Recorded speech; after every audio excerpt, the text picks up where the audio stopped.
All right, everybody. So today on the podcast, we have Mike Dolce. How you doing, Mike? I'm great. How are you? I'm good, man. I'm glad we were able to connect. So my first intro to you was actually hearing about you through Chael Sonnen.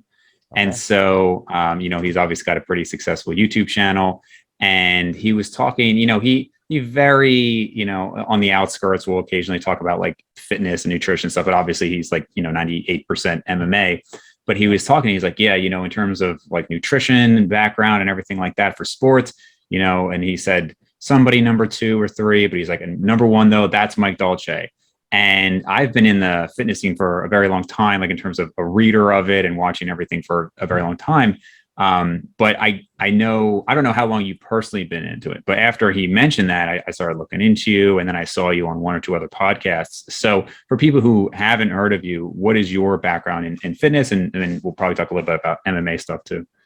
Well, I'm best known for my work with mixed martial artists, athletes like Chael Sonnen competing in the UFC or the larger organizations. We also work with college wrestlers, international level wrestlers. The point is, we were known for working with weight class oriented athletes, typically in combat sports.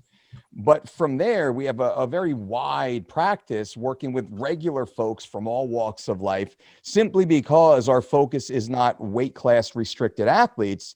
It just so happened that our foundational principles and programs worked extremely well for that niche extreme level of weight management. So we kind of blew up in that area, became known in that area when really, and I think you will talk deeper in the basic principles. What we focus on is just the general health of the organism, regardless of what your goal is, short-term goal, long-term goal is per se. So from there, we've just enjoyed the growth of fitness media, social media. And now we're more of a digital media company, let's say, because we put out so much content directed to a wide variety of audiences. Right, right. So at this point, would you say that you work with a lot of not necessarily Gen Pop, but non-athletes with, like physique goals, or are you still primarily athletes? No, that's the funny thing. The athletes we've ever worked with, and we've worked with hundreds of high-level athletes over the years, is a tiny percentage of the humans we work with. So we have a team of registered dietitians and exercise physiologists and certified trainers and doctors of physical therapy even that are a part of our team and help with clients who just had a bad visit to their doctor. They're overcoming some sort of maybe postnatal issues, really anyone in between. Okay. Some happen to be elite athletes or Hollywood actors and actresses and individuals with means, higher level corporate titans, let's say, that they understand the difference in optimal living, and they bring in someone like myself, and there's probably some others out there that are similar. But to answer your question fully, I don't care what your job is, that our advice is going to be no different. We used to make a joke. That's not a joke. It's true that when we were working with Ronda Rousey and she was running through the UFC winning world titles, my grandma Rhoda's grocery list was exactly the same as Ronda's. Yeah.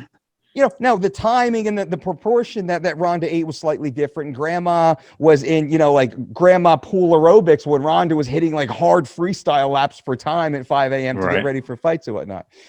So maybe that's a little more descriptive of what we do. That's awesome. So I guess if I have any like niche, I would say that I fall in, and it almost has a negative connotation now, not entirely, but there's like the evidence-based fitness industry. And I say it's almost got a negative connotation now because some people have taken it so far that they're like, well, unless I have a study saying this exact thing, any other interpretation or any other method is flawed. And I don't think that's really accurate. I think evidence-based should be taken into account, obviously studies, but I think anecdote can be relevant. I think personal experience and as a coach's experience, that all factors in. But the reason I bring that up is because I remember, I think there was maybe a dispute between you and Layne Norton, or maybe some disagreements about some things. And I think you probably have different philosophies. I don't know the details of it, but I see you chuckling. So maybe there's more to it. I'm always happy to talk about Dr. Layne. Okay. Well, maybe that is something to go into. So what would you say? Because I think his views are very representative of that evidence-based industry. Where are some things that maybe you disagree with him or that industry in terms of the nutritional approach? I would disagree with that. I think in many ways, Layne's issue with me has nothing to do with fundamental nutrition and dietetics principles. Layne's issue with me always seemed more personal. Layne was saying negative things about me simply because I believe I rose to prominence inside any sport. It happened to be the sport of MMA, and I became rather popular. I was on the Joe Rogan show twice, and Layne would say bad things about guys like me or guys like Rob Wolf, and Rogan only like getting people that confirm his bias on the show. And people like, Layne, why aren't you on Rogan next? And he would say like even kind of like shade Rogan back in the early days. And that's all out there on Twitter. People can certainly find it and do a search of Layne's tweets. You'll see most of his stuff I don't disagree with, which means most of my stuff is very similar, probably similar macro ratios, although we talk about micronutrient sufficiency before macros really matter, because we try and educate people on eating healthful, high net nutrient foods, avoiding the highly palatable, low net nutrient foods, right? So that's more of our education approach, but we probably end up in a similar macro ratio. I disagree with artificial sweeteners, let's say, and preservatives and all the extras that are not necessary. Now, I work in the higher level of the fitness industry with some of the largest fitness-based companies on the planet. And I understand, and I'm sat in the board meetings and the R&D meetings, and I understand the price point of sucralose as opposed to maybe a monk fruit. I understand the time and the level of expertise and the care and integrity, I believe, of the individuals in that room when we do decide to put out a product. Now, artificial sweeteners and all these preservatives, these do nothing for the human, for the end user. They simply pad the margin of the company. And we're all here to make money.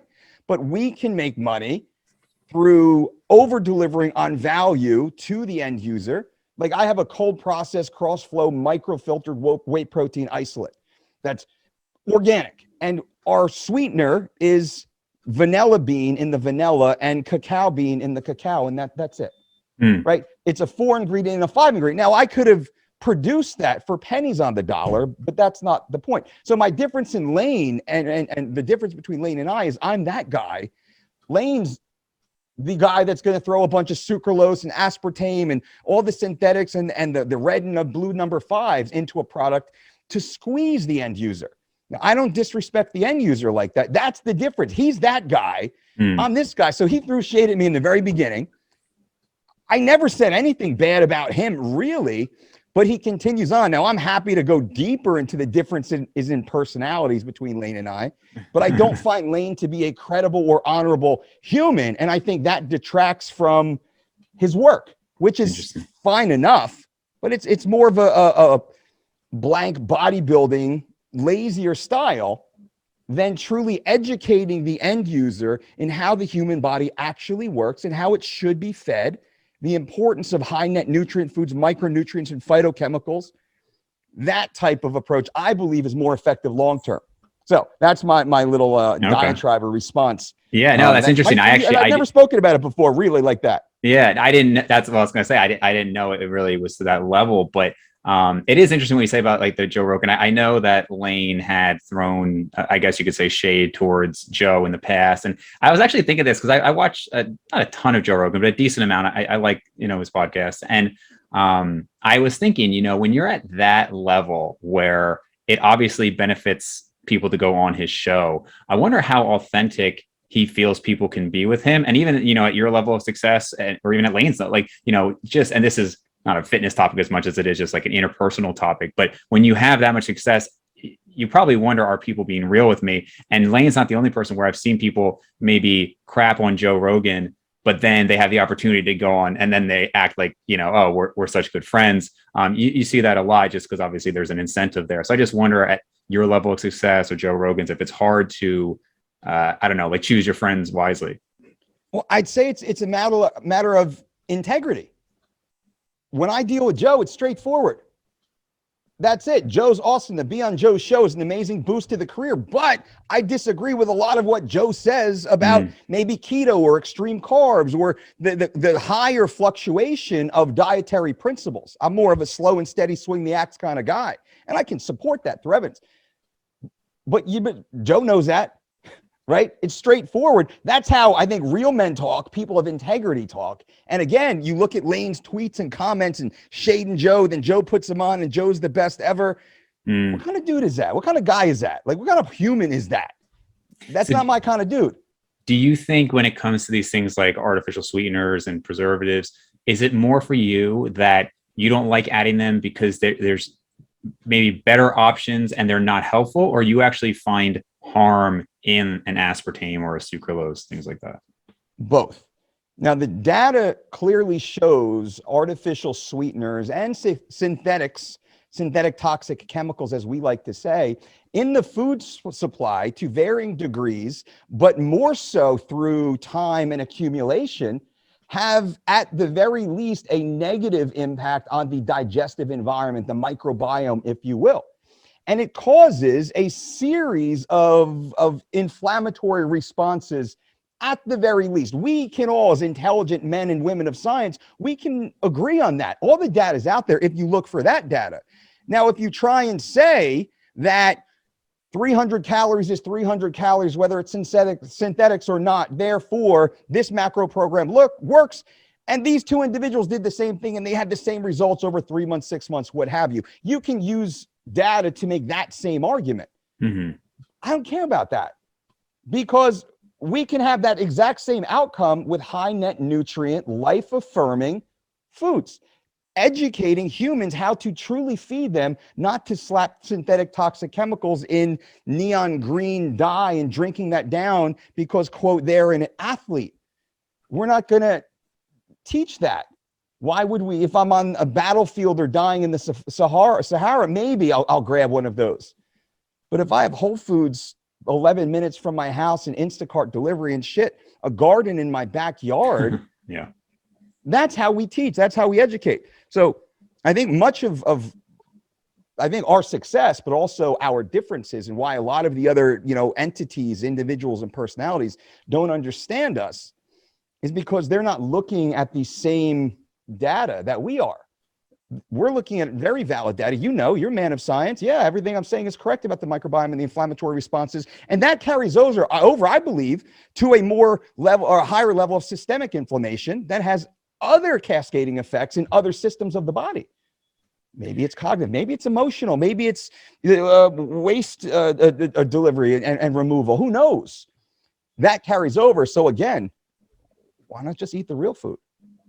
I think it's a really interesting topic because you have this kind of like macro level of, looking at nutrition. And I would personally, I do believe that at the end of the day, not a calorie is a calorie, but I do believe obviously calories matter. I think generally speaking, if somebody's coming to me, they want to lose weight. Okay, I am going to put them in a calorie deficit. I'm going to say eat more nutrient-rich foods, maybe not these super palatable foods and things like that. I do think that there is maybe too much of a push. If like the whole like if it fits you macros crowd, it would be almost became like a meme at some point where it was like Pop-Tarts all day and things like that. And I think I would like to believe that the people who truly believe it's literally just if it fits your macros are few and far between. Like obviously micronutrients matter. Obviously there's a lot of other factors.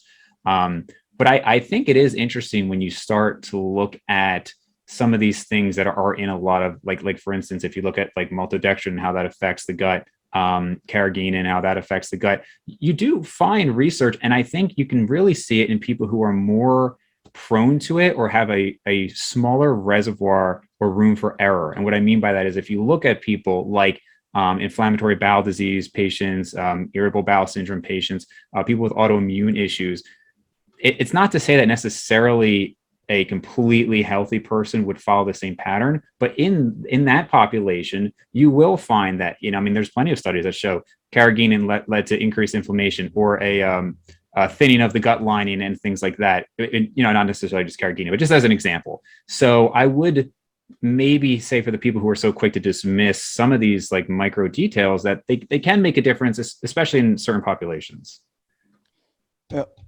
I think this concept carries over to other aspects in life, and the attention to those micro details, I believe, is the difference between the truly great master of the craft the jiu-jitsu black belt who even knows how to rotate the wrist in order to attack the shoulder is not just attacking the shoulder, but understands every step along the way.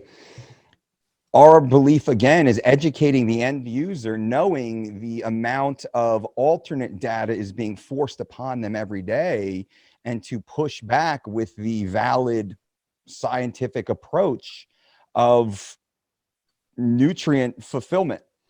Right. And we have a pretty good way of showing a bunch of different ways to do that. College Diet Guide, 3 weeks to Shredded, Living Lean, and all these other ways to package these concepts for specific, 25 to 34-year-old male or the 55 to 64-year-old female.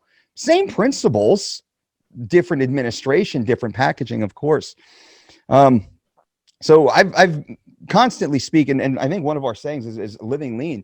Don't count calories, make calories count. So that book was written in 2011, a decade or so ago. And I'm preaching the same song in that calories don't matter to us until the micros have been considered at the very least, but fulfilled is the job. Outside of that, well, what's the point in just focusing on the macros? And some will even just focus on calories. Because there's different levels to this. And some individuals will say calories in, calories out, that's all that matters. And 1,000 calories of peanut butter or 1,000 calories of wild caught salmon, 1,000 calories of eating black beans, whatever. 1,000 calories, you'll lose weight. Others will say, we'll break the calories into macros. And then you build the macros off of very specific micro ratios. That's, I believe, the best system for the human organism, right? For this biological organism that we are as humans. I think that's the most, and I think I can say anecdotally, if you will, but factually through our career and the body of work that we have, this has been the system the entire time. So you're focused largely on, let's say, micronutrients and like the micro details. Ultimately, I assume your belief is that by focusing on them, some of these other things fall into play. So for instance, if you're eating micronutrient rich foods, then you're doing it in the proper amounts, your macros should be generally favorable. And then that will lead to a total calorie amount that is, productive towards your goals, not, hey, these other things don't matter and we just focus on micros.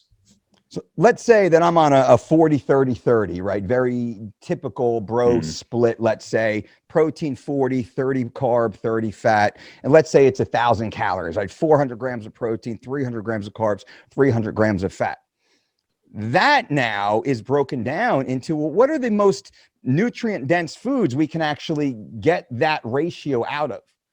That's the first question to us, which makes the entire 40, 30, 30 not really matter as much. And the quality of the food matters. It's you have a master team that's going to build a skyscraper and you need 40 carpenters. What is the quality of the carpenter and what is the condition of their tools as they show up to work their job, to be these craftsmen?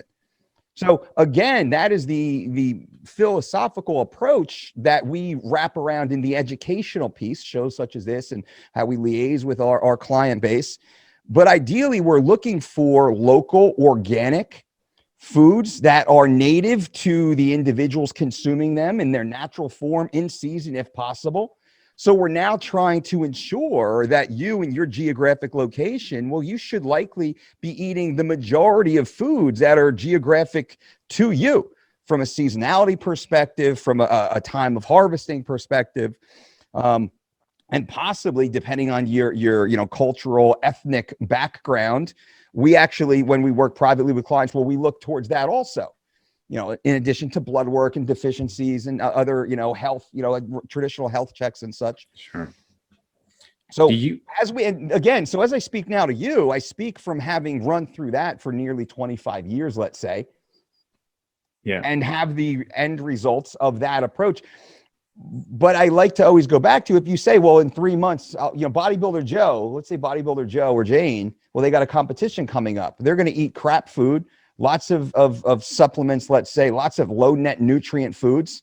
and they're going to get to 3% body fat or 7% body fat. They're going to look like shit. They're going to feel like shit. They're going to have digestive issues afterwards. They're going to gain possibly, 20, 30% of their body weight right afterward. They're going to have all these negative health outcomes.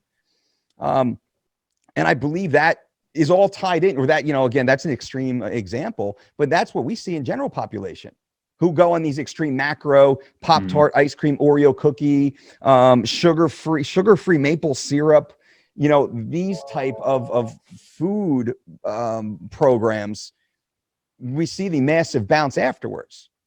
So I'm hearing some principles that fall in line with like a lot of what Stan Efferding talks about, vertical diet. I don't know how much you've looked into that. Do you find that you two are on the same page with some of this stuff, if you're familiar with Stan? I am familiar with Stan. I know Stan well and consider Stan a friend. He's been on my show quite a few times, and we hang out together.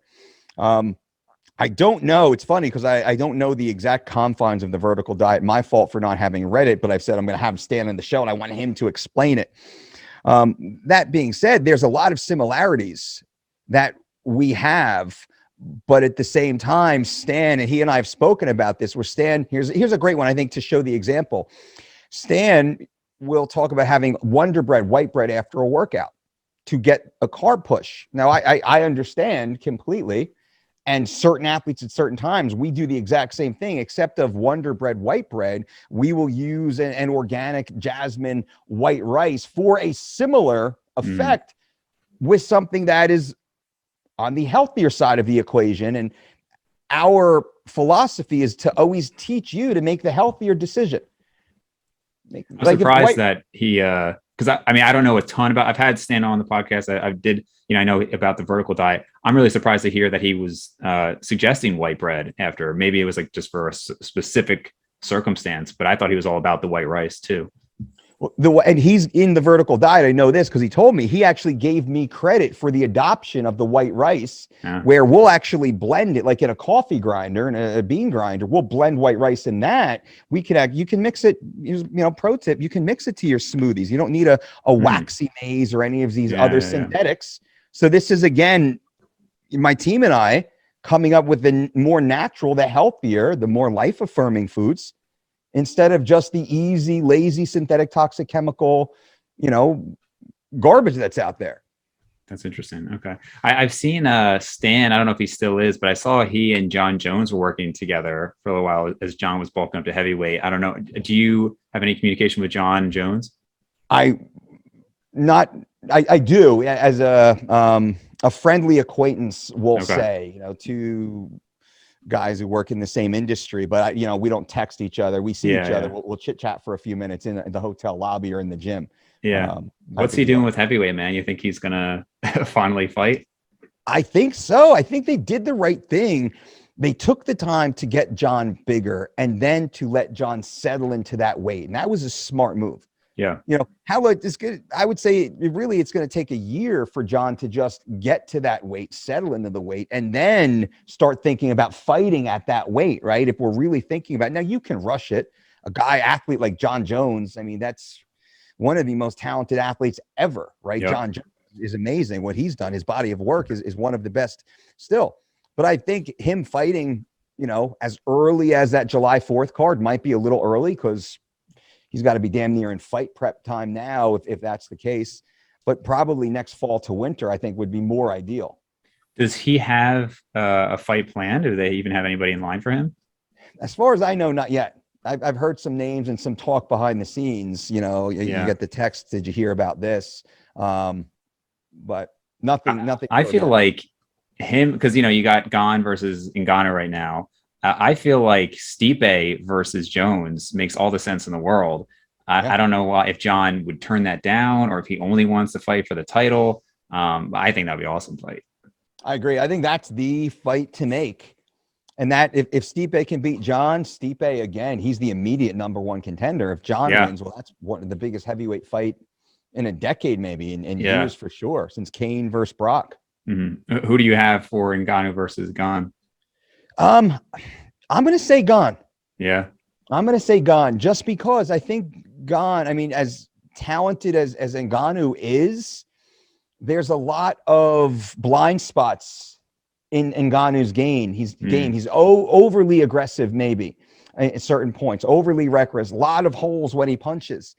And I think the person to beat him is someone who's patient with that power that Ngannou has, right? I mean, that's one shot crush power. And Ngannou has that also. Stipe didn't really have that as much, I don't think. No. Right? Stipe's awesome in his own way, though. Mm-hmm. So I think it's man, but heavyweights, they always say 4 ounce gloves at flyweight. Anything can happen. At heavyweight, it's who knows. Yeah, I think like technically Gane, most people, it seems like generally people agree Gane is the better fighter. But then when you got 30 pounds and all that power in Ngannou, it's just like, who knows, right? Exactly like you said.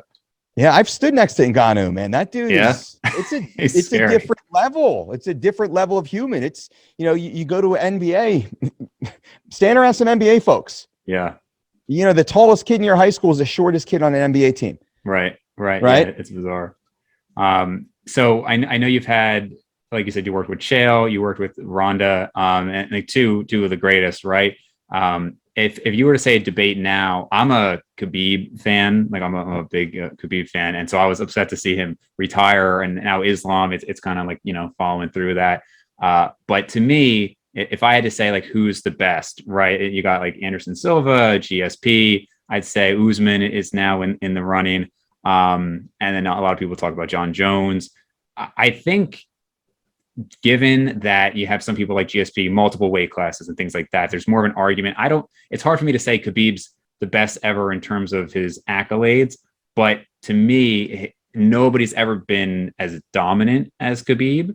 I just thought like the way he was just like through everybody, you know, and I even think that with Poirier fighting this weekend, it's like, man, if Poirier wins, he's got to know he's still second best, right? Like if he wins this weekend, it's just like, you know, you're second best. But I just wanted to get your thoughts on maybe like who you think is the best, maybe overall versus like accolades and domination. Well, I would not rank Khabib over Usman. Okay. I wouldn't rank Khabib over, I wouldn't rank Usman over George St. Pierre. Not yet. Not yet. No, not yet. Look at who George has fought and beat, and Usman's not there yet. Usman might potentially physically standing here be the scarier man, but he hasn't done what GSP has done yet. And it's easy to sit here and say what you're going to do, what you could potentially do. But how many people left their potential at home, lost their potential on the way to the venue? That stuff happens over a period of time. GSP was at the top for a while, but I wouldn't put GSP above Jon Jones either. Okay. Jon Jones is leaps and bounds competitively better than George. George in terms of what he's done? In terms of what he's done, who he fought. Look at who Jon fought, the number of former champions Jon fought and beat convincingly throughout his career compared to George. Not George's fault. George fought Diaz and Condit and Koscheck, great fighters. Matt Serra beat him. Jon's only loss was a win, beating up Matt Hamill, Big Brother style, right? So Jon, in my opinion, of course, is better than George. George is the athlete I use as my reference, though, when I talk about greatness in the great champions. I'll always point to George because George has so much more than Jon in the totality of his life and his career. And maybe hopefully Jon pulls it together. George is the example, but I would not put Jon Jones, greatest of all time. I would not put Jon Jones over Chael P Sonnen. Because Chael is the true GOAT of all MMA, the totality of his work, what he's done is by far undefeated, undisputed, right? Biggest arms in the game too, by the way. Try and pull that off. Now, I will say, as a friend and teammate of Chael since 2004, a training partner, a coach, and an athlete under Chael, I truly believe Chael's the greatest fighter on the planet ever to live. Why is that? Because I saw Chael beat up all the other greats inside that big red barn in Gresham, Oregon, in the back of Matt Linland's USA Auto Sales, the big pole barn. Those who know what that place is and what happened there. I saw Chael Sonnen beat every single human walk in that door with no problem. And some of the greats, and not to kiss and tell, but every big name, every big titleist. So Chael in a parking lot versus any of these folks. Yeah. I know who's walking away, right? So I will put that out there, and that is true. And anyone else who's in that room, they're going to nod their head, like it or not, because usually taking a beating, they've been at the bottom of one of those, and they can't say anything about it. I like Chael. I will say that. So I started watching his channel, and after like a few episodes, I don't know, the scientific minded, following nutrition, all this stuff person in me would hear him say some things that that maybe weren't completely accurate, that I was like annoyed by. And then eventually I just had to sit back and realize, all right, it's infotainment, right? I mean, I think he just hits record and he just goes. And so I try not to hold it to the same standard as I was maybe, in terms of that area, but he's very entertaining.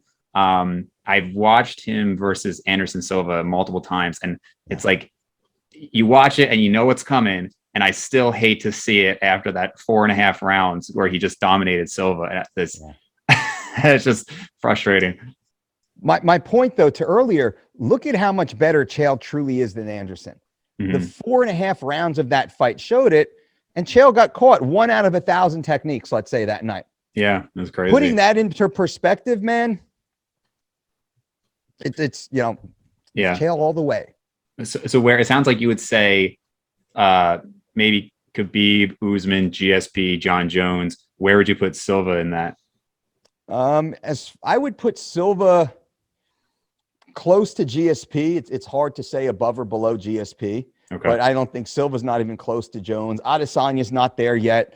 Adesanya. He's trying, but he's not there. He hasn't had that career-defining fight. Mm-hmm. Who else? Fedor, Crow Cop. I'm putting all those guys above Khabib right now. Not because Khabib isn't amazing. He is. He just didn't fight the level of opposition that Crow Cop did. That Fedor did. That even.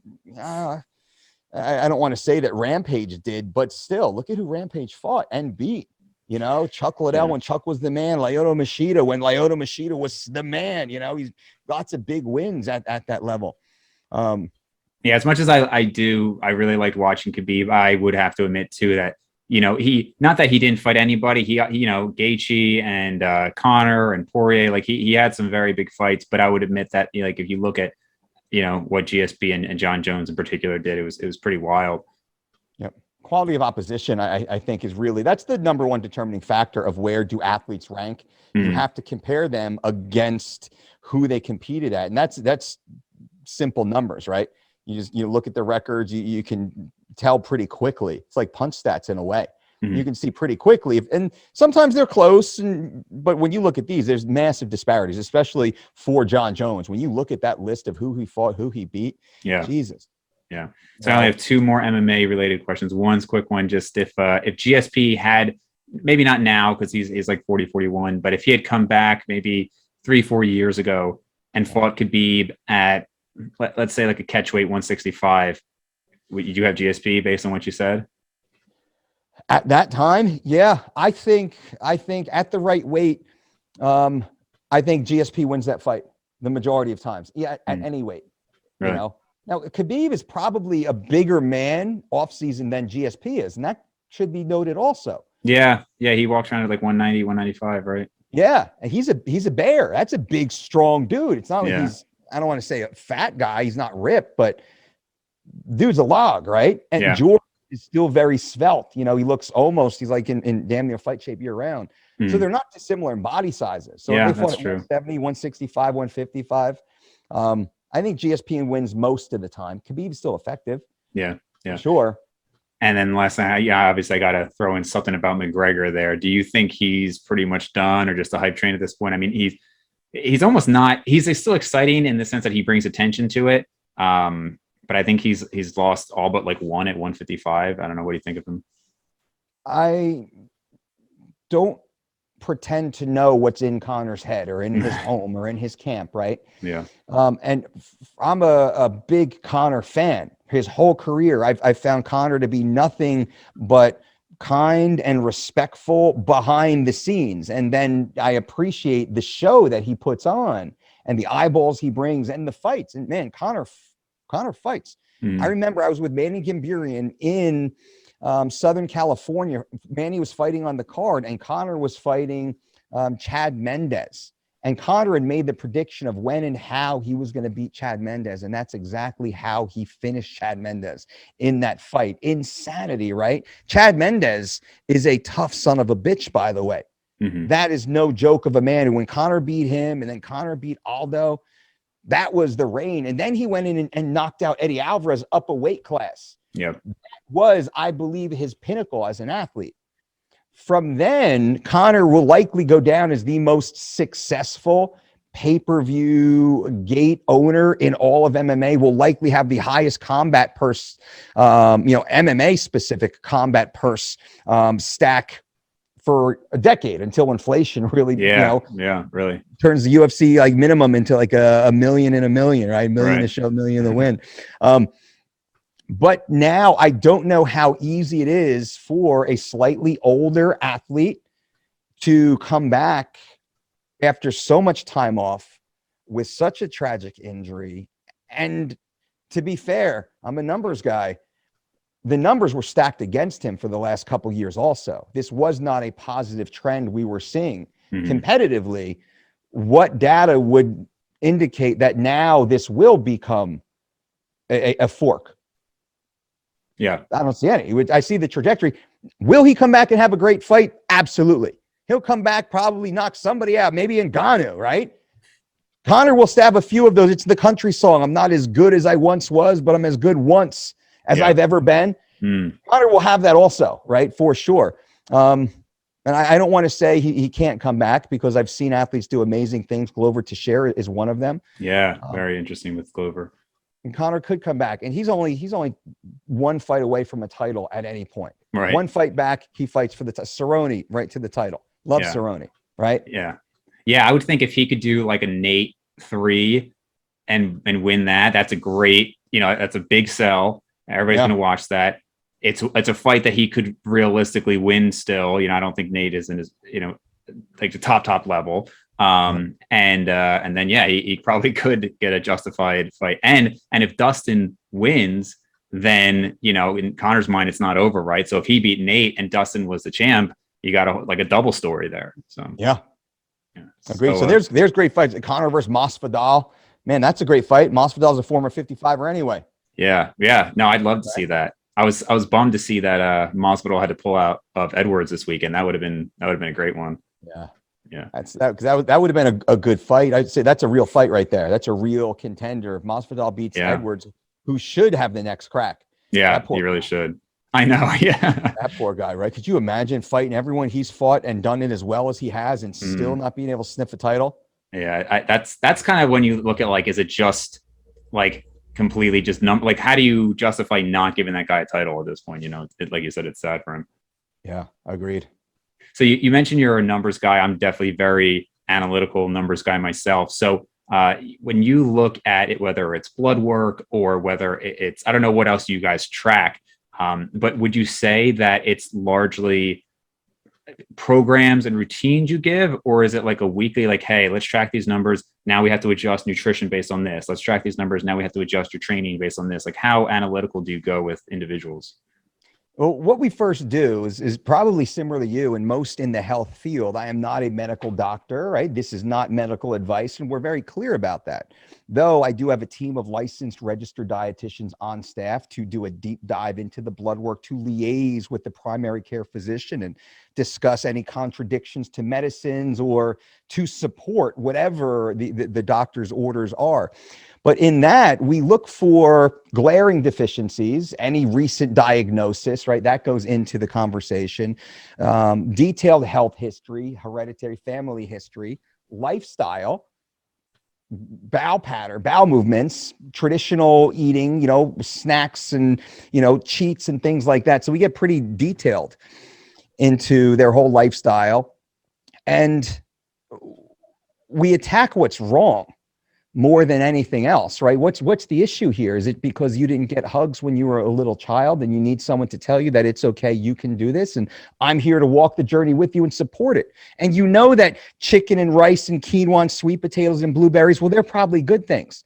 And bagels and ice cream and wine with the girls and wings and beers and chips and queso, well, that's the bad stuff. And you already know that, and you self-loathe and eat that at 11 at night in your kitchen.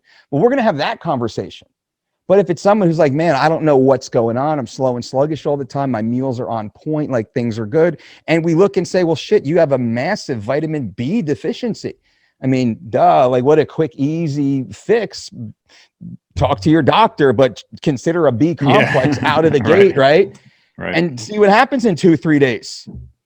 I mean, that's as simple as stuff is. High five, tell us if you need us. Yeah. Others, it's every meal, every day. Text me your weight first thing in the morning. You have any questions, just shoot me or the team a text message. So we have lots of different ways to interface with the public based upon your needs. Like, we're here. What do you need? We have online platforms and automated nutrition and diet programs, which are of the best because they're created by dietitians, not coders and fitness marketers. They're actually created by a healthcare team that's then delivered through coders and not even marketers, because we don't really market, right? Yeah. We don't chase you around with web crawlers and Facebook pop-ups and all that other, not shit, but we don't do that. We just tell people, this is all the stuff. If you like it, you dig it. We got all these products or services. Jump in if you want. Otherwise, here's all this other free stuff that we have for you. Yeah. Check and see what works. And I always say, anything I say, please research it. Research it. Prove me wrong, because I believe you're just going to prove me right by trying to, like synthetic toxic chemicals or sucralose. Does sucralose have a negative impact on the digestive system? Well, let me look down. Dolce said it does. Fuck, you know what? It actually does. It does enough so that it doesn't make sense to consume it. And I should probably consume more bioavailable foods that are local and naturally harvested in the soil that my kids are playing in right now anyway. That just seems to make more sense. So again, to close, we meet people where they are in the journey. We have the time, the experience, the resources, the manpower to just help you. I mean, like I said, Sony calls us. They got their famous superheroes got to have a sexy man scene, and he's been in bad boy, status the last couple weeks. Super bloat. Like, yeah, we'll fix that too. Yeah. So that's what we do. So every day is pretty cool here. But again, we're just focused on helping people live longer lives better. That's it. I guess I mean, I think the overall approach, like I am somebody who likes to take a holistic approach and look at all factors. I probably would say I'm maybe a little bit more lenient in terms of allowing some things. Like, I think somebody, obviously it's definitely a Layne Norton, but even somebody like a Peter Attia, if you're familiar with him, would say, there's, for instance, aspartame, right? There's so many studies on aspartame that generally recognize them as being safe. Now, if somebody said to me, hey, I want it to be ideal, I'm going to say have the water over the diet soda. But I'm probably not going to say that I think diet soda is like the end of the world, which you and I might just disagree there. I don't know. Define the end of the world. Are we defining better, or are we defining good enough? Yeah. I mean, I guess it would be hard to define that exactly. I think, maybe you would argue that if somebody was having a couple diet sodas, you feel like there's enough negative in there that they would feel that downstream over time, is the argument that you're raising. So maybe you think the studies wouldn't pick it up enough in like a short-term study on humans or something. Well, and let's take a step back and let's reframe the question. Those who do drink a few glasses of diet soda because they think the aspartame or sucralose in the diet soda is not a negative, those are the same people that likely have 0-calorie sweetener in their coffee, or they drink a Red Bull Monster Energy, like insert your label there, and probably have a little neon BCAAs also. So that generally recognized as safe. And I love speaking on that because I say it's generally recognized as safe. That's more of the way people should hear that, right? Because I mean, generally, but those studies are done on such a small percentage of what's actually consumed. right? Because I use and I'm dating myself here, but the Michael Keaton as Batman with Jack Nicholson as the Joker, when Jack Nicholson was killing the people of Gotham by poisoning them, not poisoning them because the water was tainted, because the chemicals in the water, though by themselves were generally recognized as safe, they would drink the water and brush their teeth with the toothpaste. But the accumulation, the constant exposure to multiple sources of generally recognized as safe compounds pushes them over the edge.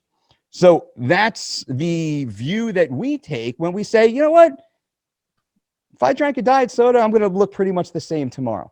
I'm not going to drink a diet soda because it's, number one, just disgusting. It has no true benefit to me at all. I don't really like the taste. And it does jack up my stomach because I haven't really drank it in so long.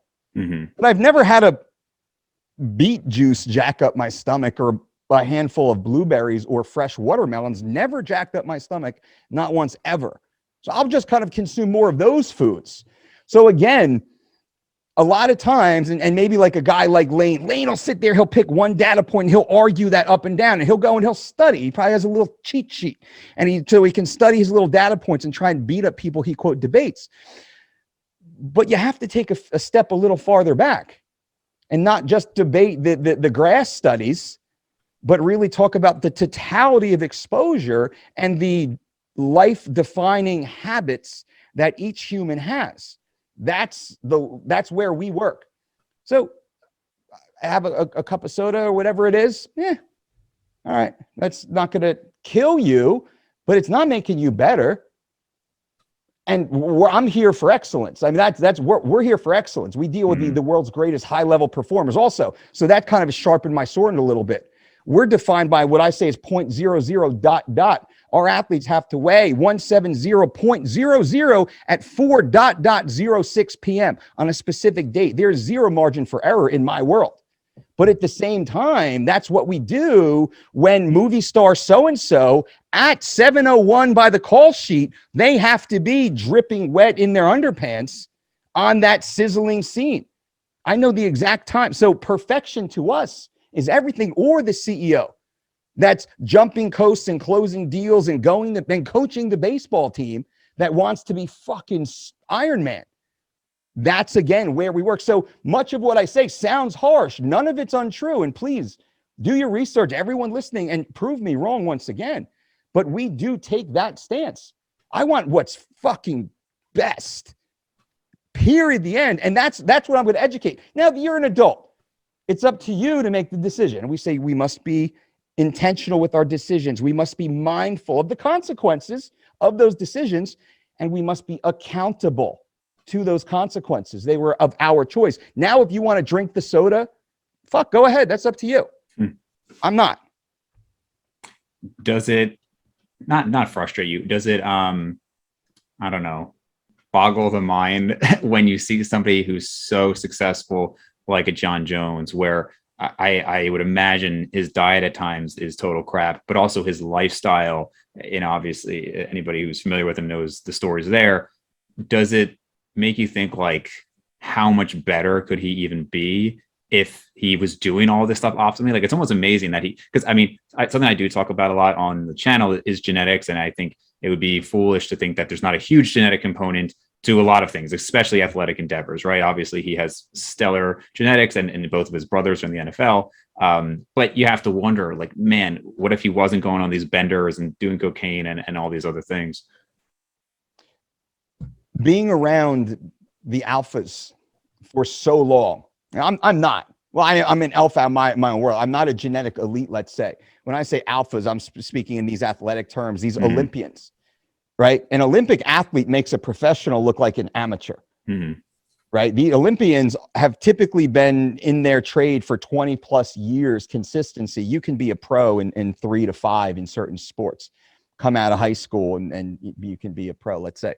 Now, being around them at that level, what I have found is most of them are batshit crazy in one very specific defining way. And I'll use Cyclops from the X-Men as the example.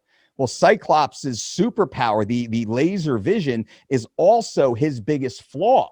Left undirected, his superpower will burn down the whole fucking village, will set his wife on fire and cut his fucking kids in half if he cannot harness that superpower. Every great athlete I've worked with, and the greatest of the athletes, more so than the rest, they have this superpower that's equally damaging. Some of them can kind of manage it. Most of them can. This is real. George St. Pierre openly talked about how his drive to be great nearly drove him crazy, and he had to retire from the sport. I know athletes, without saying names, that have personally burned their entire family life simply because of their dedication to their sport, their craft, not to another woman per se, but also that same live on the edge flaw has ruined marriages and finances and created issues with the law because they had that fucking laser vision and they couldn't keep the lenses on. So when I see a guy like Jon, of course that's Jon, and Floyd Mayweather and Conor McGregor, and you think about the greats, the Lance Armstrongs, the greats, the Jordan, and the gambling and the extremes, right? Very common at the highest level. Mm-hmm.